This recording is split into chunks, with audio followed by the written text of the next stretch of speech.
petite vidéo sur le maquillage aujourd'hui. Donc un maquillage que je fais régulièrement, un maquillage de tous les jours, à toutes ces circonstances, pour tout le monde. Après, comme dit, il y aura des petits conseils en fonction du type de peau. Mais quelque chose de très naturel avec peu de produits où tout le monde peut le faire. Je vous dis à tout de suite. Voilà, donc on commence d'abord par le teint. Donc comme dit préalablement, donc j'ai nettoyé mon visage. Vous prenez votre douche ou n'importe, ou alors vous vous lavez le visage. Moi j'ai une mousse nettoyante ou alors un lait démaquillant. Et ensuite donc j'applique ma crème. Donc, je vais d'abord juste mettre... Donc moi je mets toujours un petit bandeau ou un petit serre-tête pour bien tenir mes cheveux à l'arrière pour que je puisse bien travailler le teint, parce qu'il ne faut pas qu'on voit de traces ou de délimitation de maquillage. Donc moi, pour protéger ma peau, comme dit, je mets une crème de jour, donc qui est celle-ci, chez Lucia Rapetti. Je ne sais pas si vous voyez bien, la crème détoxifiante. Je vous mettrai de toute façon le lien et c'est vraiment de très bons produits et vous les trouvez aussi en institut. Donc j'applique ma crème, une petite noisette pour le visage. Donc très important d'appliquer une crème de jour, tout simplement déjà pour protéger votre peau du maquillage, parce que le maquillage c'est pas anodin non plus, ça laisse pas forcément bien respirer la peau.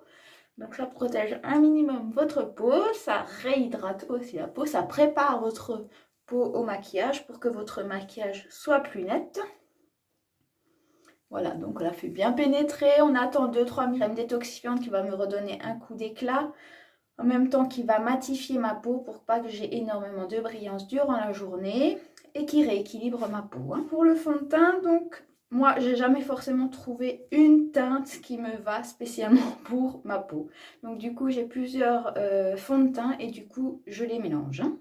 Donc moi j'utilise des fonds de teint donc de chez L'Oréal, des fonds de teint fluides. Je trouve que c'est les fonds de teint qui font le maquillage le plus naturel possible. Donc c'est celui-ci, donc j'ai différentes teintes, un foncé et un plus clair, un plus neutre. Et du coup moi je mélange les deux. Donc je vous mettrai aussi les petites références en dessous, les teintes, je vous mettrai tout en description sous la vidéo. Ce que je fais, donc j'ai fait un petit mélange sur ma main. Donc j'ai mis les deux fonds de teint, je prends un petit pinceau comme ceci, je le travaille un peu sur ma main pour bien chauffer le produit et j'applique. Alors je ne fais pas forcément de lissage, je fais des petits à-coups pour que le produit rentre bien dans ma peau. On peut passer un peu sur les oreilles pour qu'il n'y ait pas de démarcation. Voilà, on descend bien dans le cou, comme dit aussi. Et bon, ça, il faut vraiment prendre le surplus que vous avez dans votre pinceau pour continuer dans le cou. Parce que sinon, là, vous allez avoir beaucoup de matière et ça va faire une démarcation. Travaille bien au niveau de la racine des cheveux. Ouais, si vous avez des imperfections, n'hésitez pas à rajouter un petit peu de matière, mais pas trop non plus, parce que franchement, après, ça fait des pâtés, ça fait pas joli. Voilà. Donc, moi, au niveau du fond de teint, c'est ok. Comme dit, ça c'est des fonds de teint qui sont vraiment très légers, très fluides, qui feront un maquillage naturel pour des peaux qui n'ont pas forcément trop d'imperfections, enfin trop de boutons, de choses comme ça. Pour les peaux plus âgées aussi, évitez de mettre des fonds de teint compacts parce que ça va trop plaquer au niveau de la peau, ça va trop marquer les traits, ce sera pas joli. On peut toujours rattraper après avec un correcteur. Après, pour mon teint, je fais des petites retouches avec donc un Accord Parfait. Le correcteur, c'est Accord Parfait aussi de L'Oréal. Donc là, j'ai pris une teinte assez claire pour donner de la lumière à mon teint. Donc moi, comme dit, j'en mets sous les yeux. J'en mets aussi au niveau de la paupière. J'en mets un peu sur le nez et un peu sur le menton. Et bien sûr, s'il y a des petits boutons, des choses comme ça, n'hésitez pas. Moi, j'en mets surtout là où j'ai des petites rougeurs ou où c'est un peu plus sombre. Et là, je travaille avec mon doigt en petit tapotement. Le but, c'est pas de l'enlever, en fait. Donc, vous voulez le faire rentrer pour que ça se mélange avec votre fond de teint. Voilà. Au niveau de la cerne, c'est quand même le plus important, je dirais, pour redonner de la lumière à votre regard. un peu sur le nez, les ailes du nez. Je passe toujours un petit peu. Là, moi, je suis toujours un petit peu rouge au niveau du menton. J'ai des petits boutons, donc j'en rajoute un petit peu. Et le creux interne de l'œil et un peu la paupière qui est toujours un petit peu plus foncée chez moi.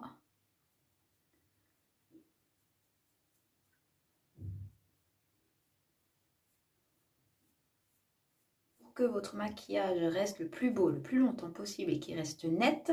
Et pour ne pas avoir de brillance, on utilise donc une poudre. Donc il faut poudrer. Donc moi j'utilise une poudre libre. Vous avez des poudres libres ou alors des poudres compactes. Donc moi j'ai une poudre libre transparente. Hein. Donc comme dit, qui est de Affect. Donc c'est transparence loose. Voilà, c'est celle-ci. Elle est blanche. Hein. Comme dit, ça ne donnera pas de couleur à mon teint. Si vous avez voilà, la bonne teinte au niveau du visage, au niveau du fond de teint, il n'y a pas besoin de rajouter encore. Hein. Si vous voyez, comme dit, que votre fond de teint est un peu trop clair, je vous conseille d'utiliser une poudre bronzante. Hein. C'est très joli hein, si vous le placez bien sur le visage. Et sinon, une poudre transparente si vous avez la bonne teinte. Donc c'est parti. Donc j'utilise donc un pinceau poudre, hein, comme dit, donc c'est l'un des plus gros pinceaux. Et je l'applique sur tout le visage. Voilà, on n'oublie pas le cou. Ça va vraiment bien fixer notre fond de teint. Si vous avez tendance à briller, les filles, hop, un petit coup de poudre et le tour est joué. Ce qu'il faut aussi bien penser, c'est bien poudrer au niveau des paupières. Si vous avez tendance à marquer au niveau des paupières ou à avoir des petites ridules, ce que vous faites avant de passer votre poudre, c'est vous lissez avec le doigt et seulement après, vous passez avec la poudre. Voilà, là, plus de brillance et mon fond de teint concerne mes yeux. Généralement, je ne mets même pas de fard à paupières, mais là, je vais essayer de faire quelque chose de naturel, ce que je peux faire de temps en temps, hein, c'est pareil. Donc... ce que je fais généralement déjà, c'est un fard à paupières blanc mais mat.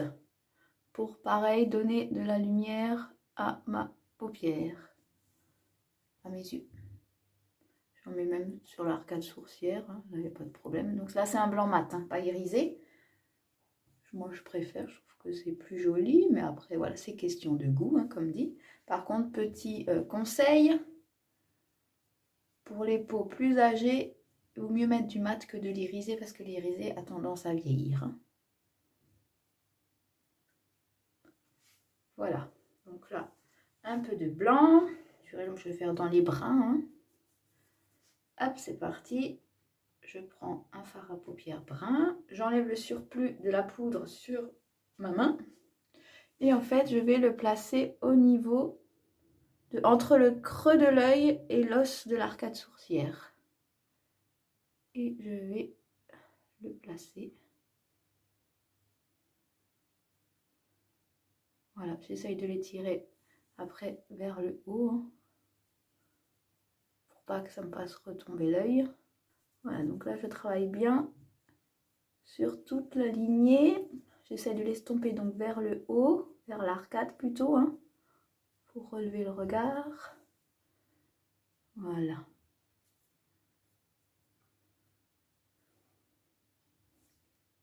Je peux l'emmener un peu vers là aussi.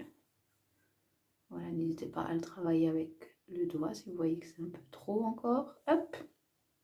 Pareil de l'autre côté, je mets de nouveau sur mon pinceau et j'enlève le surplus sur ma main.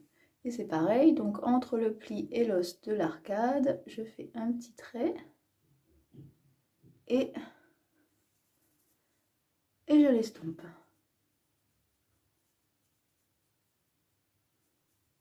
Alors comme moi j'ai pris du brun, hein, après ça c'est selon les goûts et les couleurs.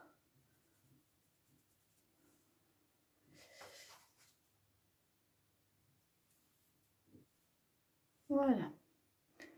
Donc ce que je vais faire maintenant, c'est rajouter un petit peu de blanc. Donc le blanc mat.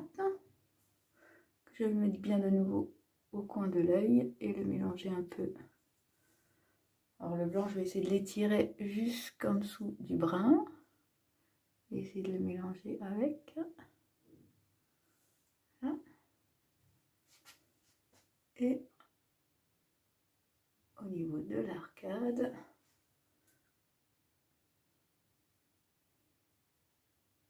Voilà. Pareil de l'autre côté.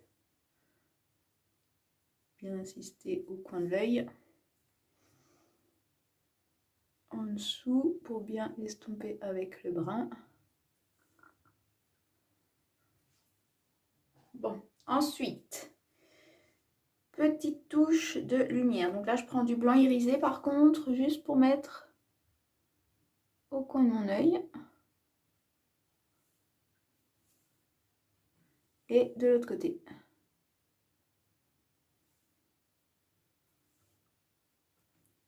Sur l'arcade pour bien faire ressortir. Hop. Voilà, là c'est mieux. Donc petit irisé blanc au-dessus de mes pommettes, un peu au-dessus de la lèvre. Et sur mon arête de nez. Voilà. Après, au niveau de l'œil, ce que j'adore et ce que je mets à chaque fois que je me maquille, c'est le col. Et celui-ci est super, d'ailleurs, je crois que je l'ai présenté dans mes produits favoris 2021. Donc c'est de Maybelline, c'est Eye Studio Kajal. Alors l'avantage qu'il y a, c'est déjà qu'il y a une super grosse mine qui ne se casse pas comme un crayon. On n'a pas besoin, parce que souvent je prenais des crayons taillés et la mine elle cassait tout le temps. Et avec ça, franchement, non mais c'est top, hein. C'est une économie de dingue. Et en plus, il tient super longtemps. Ça fait un moment que je l'ai celui-là. Et j'en mets très régulièrement. Donc voilà, donc un col à l'intérieur de l'œil. Ça, c'est vraiment mon produit phare parce que je trouve que ça marque vraiment le regard. Ça donne une intensité. Voilà. Et ensuite, bien sûr, l'incontournable, celui-ci qu'on ne peut oublier, hein, qui fait tout au maquillage, c'est bien sûr le mascara. Donc moi, c'est pareil, Maybelline, Maybelline, hein, je sais pas trop forcément l'accent anglais, hein, donc c'est le Colossal Big Shoot, hein, Darling Black. Donc moi, c'est pareil, les mascaras, c'est très régulièrement du noir. Je trouve que c'est celui-ci qui fera le plus classe, qui marquera le plus le regard. Après, si vous voulez faire quelque chose d'encore plus naturel, hein, vous pouvez prendre du mascara brun. Et je dois vous avouer que voilà, je suis esthéticienne, mais c'est pas non plus trop mon fort le maquillage. Donc voilà, mon maquillage ira très bien pour des gens qui commencent, pour les débutants. C'est vrai que les autres maquillages, j'en fais plus régulièrement. Voilà, donc évitez d'ouvrir trop grand les yeux tout de suite pour pas que vos cils fassent des traces sur le dessus. Alors si vous avez quand même des traces et que vous êtes bien fait un dégradé sur les yeux, que vous n'avez pas envie justement d'abîmer votre maquillage, j'ai une petite astuce, hein, que vous connaissez peut-être, mais je le dis quand même parce que je suis là pour donner des petits conseils. C'est un goupillon. Voilà le goupillon, c'est ça. Si vous faites une trace sur maintenant, voilà un beau dégradé que vous avez, vous dites mince, ça va tout m'enlever. Eh bien non, donc vous laissez donc la trace de mascara sécher et après donc vous passez sur la trace de mascara et ça ne vous enlève pas votre maquillage en dessous, votre fard à paupières, ça enlèvera juste le mascara. C'est quelque chose aussi que vous pouvez utiliser pour enlever tout ce qui est particules de fond de teint donc dans votre sourcil. Voilà, vous y allez à rebrousse-poil, hein. Tchouk. Et après vous le recoiffez. Pareil de l'autre côté. Voilà. Bon, voilà, en même temps, du coup, j'ai fait mes sourcils. Donc moi, généralement, je laisse sécher un petit peu mon mascara et je repasse un petit coup. C'est parti. Après, comme dit, pensez bien à vous démaquiller, hein. Parce que les cils, c'est tellement important, je trouve, pour un maquillage et même pour la vie de tous les jours. Pour protéger votre œil, il faut des cils, hein. C'est pas fait pour rien. Pas que pour les maquiller, c'est aussi pour une protection pour votre œil. Et franchement, si vous ne démaquillez pas, le lendemain, c'est la catastrophe, hein. Et ça abîme beaucoup, beaucoup, beaucoup vos cils. Voilà, donc voilà comme je suis. Moi j'en mets pas en dessous parce que souvent après ils sont trop longs et du coup voilà j'ai plein de traces noires. Donc moi j'en mets que au-dessus. Donc les sourcils, donc soit vous pouvez les travailler donc avec un simple fard que vous prenez pour les yeux. Hein. Moi c'est ce que je faisais au début. Avec un petit pinceau et un petit peu de fard et vous passez au niveau de vos sourcils. Une couleur qui se rapproche le plus naturellement de votre couleur naturelle des sourcils. Et sinon, dans une box, j'avais aussi connu donc ça. Hein, donc c'est un petit, c'est fait comme un petit mascara au niveau de la brosse. Hein, voilà. Donc c'est quelque chose qui se rapproche le plus à ma couleur naturelle de mes sourcils. Et en fait, ça fait super naturel. Et donc c'est le Gim Brow de Benefit. Donc là, j'en ai en plus bientôt plus. Il va falloir que j'en rachète, mais franchement c'est top. Après je vous déconseille le crayon, bon, après si vous n'avez pas plus, eh ben, faites avec le crayon, mais essayez de l'estomper soit avec un pinceau ou soit avec un petit goupillon pour bien le mélanger à vos poils de sourcils, mais le crayon c'est ce qui fera le moins naturel. Mais ça franchement si vous pouvez le trouver, maintenant vous en trouverez partout, hein, ça existe partout, et c'est vrai que c'est franchement top, ça se mélange bien, c'est flou, ça reste flou dans les poils et je trouve que ça fait un effet hyper naturel. Et c'est ce que j'aime quoi. Donc voilà. Après comme dit, je le ferai pas forcément en journée, je le ferai peut-être plus quand, voilà, quand je sors le soir. Bon, en ce moment, on n'en a pas forcément trop besoin puisqu'à 18 h, je suis à la maison. Donc bon, mais je trouve que ça marque le regard même pour aller au travail ou n'importe. Je vais encore vous montrer donc le blush. Alors j'ai eu un petit souci de vidéo. J'ai déjà mis mon blush, hein, vous voyez que j'en ai déjà. Mais bon, je vais vous remontrer la technique que j'utilise. Je suis vraiment désolée, il y a eu un petit problème technique. Mais je vais vous remontrer donc comment je l'applique. Donc déjà un pinceau blush. Hein. Donc c'est plus petit qu'un pinceau poudre, hein, bien sûr, parce que si vous prenez le pinceau poudre, vous allez en avoir sur toute la joue. Vous allez avoir la joue toute rouge, toute rose, ou une couleur. Le fard à joue que j'utilise, c'est comme une poudre bronzante. Hein. Donc là, je n'ai pas de poudre bronzante, mais dès que celui-ci, je l'ai terminé, je passerai à la poudre bronzante. C'est ce que je préfère. Et en plus, pour l'été, c'est ce qui se rapprochera le plus de la couleur bronzante. Hein. Donc j'ai soit celui-ci ou alors ce que j'aime bien aussi au niveau des joues, j'ai de la couleur pêche aussi. Et ça je trouve que ça fait hyper frais sur le visage. Pêche, c'est top. Ou alors rosé. Mais un rose comme dit, le rose, faut faire attention parce que ça peut vite faire poupée russe. Hein. Après voilà, hein, les goûts et les couleurs, hein, ça ne s'explique pas. Donc j'en mets toujours donc, sur mon pinceau. J'enlève le surplus sur ma main et après j'y vais. Donc un beau sourire à votre miroir, ça fait du bien le matin, surtout quand on n'a pas envie de sourire, qu'on est un peu ronchon comme ça au réveil. Moi je suis un peu ronchon au réveil. Donc je fais un sourire pour bien faire sortir ma pommette et on va faire donc la technique du 8. C'est ce que je vous préconise parce que souvent on fait comme ça et après on a une grosse traînée. Donc technique du 8, donc vous passez bien sur votre pommette et vous montez jusqu'à la tempe. Hein. Donc c'est parti, hop. Voilà. Et donc là, le blush se mélangera bien à votre teint et vous n'aurez pas une traînée droite sur la joue. Ça fera beaucoup plus naturel. Pareil de l'autre côté, vous en reprenez, vous enlevez le surplus et vous faites un beau sourire. Et c'est parti. On retravaille. En 8. Voilà. Voilà, donc voilà la technique. Hein. Ensuite, après ça, donc moi je fais encore les lèvres. Alors je vous dis franchement, les lèvres, souvent c'est un simple baume à lèvres, rien que pour réhydrater vos lèvres. Vous pouvez d'ailleurs en mettre en base sur vos lèvres avant un rouge à lèvres, surtout s'il est mat. Si vous avez maintenant des petites striures, des petites gerçures, c'est vrai que si vous les hydratez avant, votre lèvre sera plus lisse, plus pulpeuse et ça sera beaucoup plus joli au niveau du visuel. N'oubliez pas aussi de mettre un crayon à lèvres pour bien délimiter vos lèvres, pour les redessiner, pour les rendre plus jolies, hein, tout simplement, plus pulpeuses. Et ça évitera que votre rouge à lèvres file si vous avez des petites ridules. Et vous pouvez même en mettre au niveau de la lèvre pour que la tenue du rouge à lèvres tienne plus longtemps.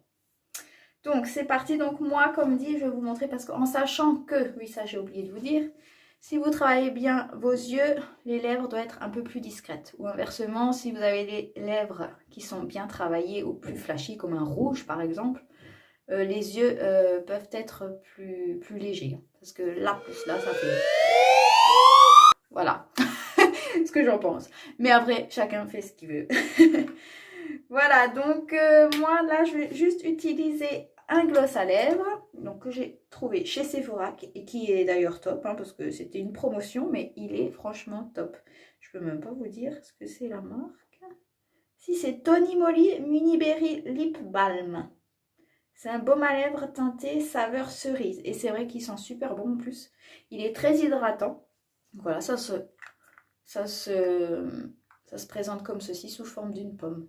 Et franchement, il est top. Et même le mettre dans le sac à main et tout ça, c'est bien pour une petite retouche. Bon, je ne suis pas du style à faire de retouches, mais s'il y en a qui aiment faire des retouches. Donc, un petit pinceau lèvres.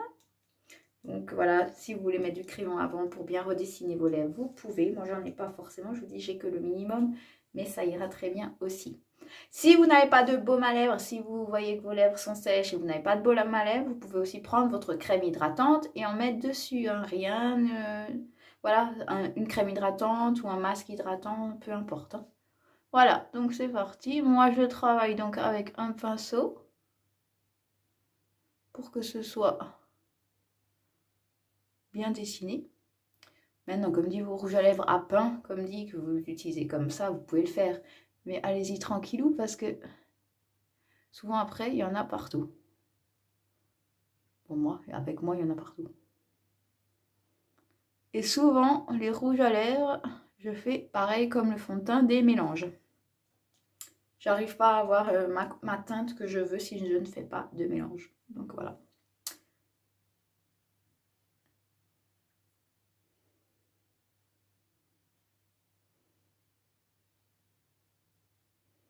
Voilà, donc là, c'est quand même un gloss qui est quand même coloré, hein, je dois le dire. Donc après, soit ça, ou soit une couleur transparente, voilà, à vous de voir. Moi, c'est vrai que celui-ci, je l'adore. Je trouve qu'il fait, voilà, naturel, frais. Ça fait pas trop non plus, donc voilà. Essayez de bien marquer, bon ça c'est pareil, si vous avez un crayon, c'est quand même mieux. De bien marquer votre cœur. Voilà. Voilà. Bon ben voilà, hein, j'ai fait mon maquillage. Bon, j'espère que voilà, vous avez quand même appris certaines choses. Comme dit, ça reste un maquillage naturel de tous les jours pour tout le monde. Après, comme dit, il faut faire attention en fonction des types de peau. Toujours bien hydrater votre peau avant un soin, avant un maquillage. Parce que si votre peau n'est pas nette, votre maquillage ne sera pas net. Donc, pensez à faire des soins dans la semaine pour bien préparer votre peau, surtout si vous maquillez régulièrement. Ça lui fera du bien aussi à votre peau parce qu'avec le maquillage, ça obstrue les pores, ça bouche les pores, donc votre peau ne respire pas bien.